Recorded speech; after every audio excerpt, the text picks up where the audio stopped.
Realme recently revealed their latest model, the Realme GT Neo SE. This device was launched in China, and similar to all other Realme models, it distinguishes itself in several significant aspects.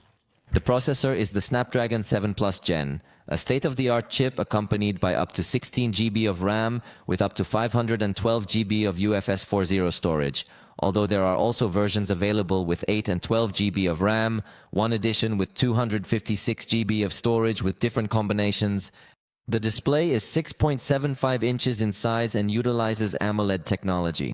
Additionally, it will provide a 5K resolution and a refresh rate of 120 Hz, making it a highly impressive screen comparable to many top-tier devices in the market. In fact, it also has LTPO technology to lower its refresh rate to considerably low levels to save energy and has a peak brightness of 6000 nits, although obviously when viewing HDR content in certain areas of the screen.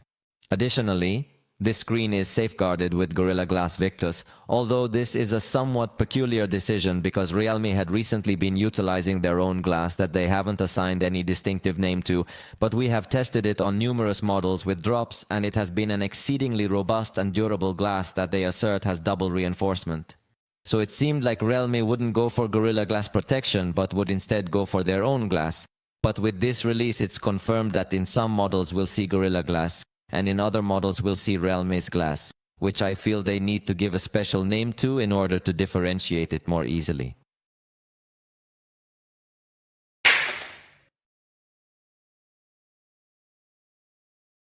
You also observe that it possesses a highly fashionable design with extremely thin bezels.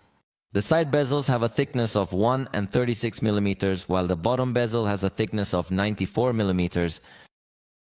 It comes available in two colors with a design that reminds a lot of the old school devices.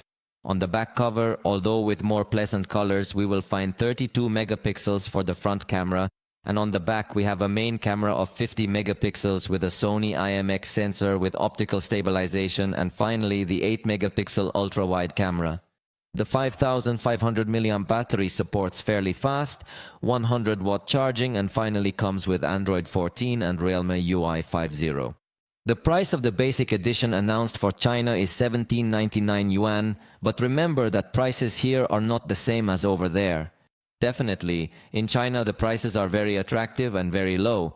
It's not confirmed that Realme is going to distribute this device globally, so let's stay tuned and simply wait for some confirmation, since remember that for now it has only been presented for China.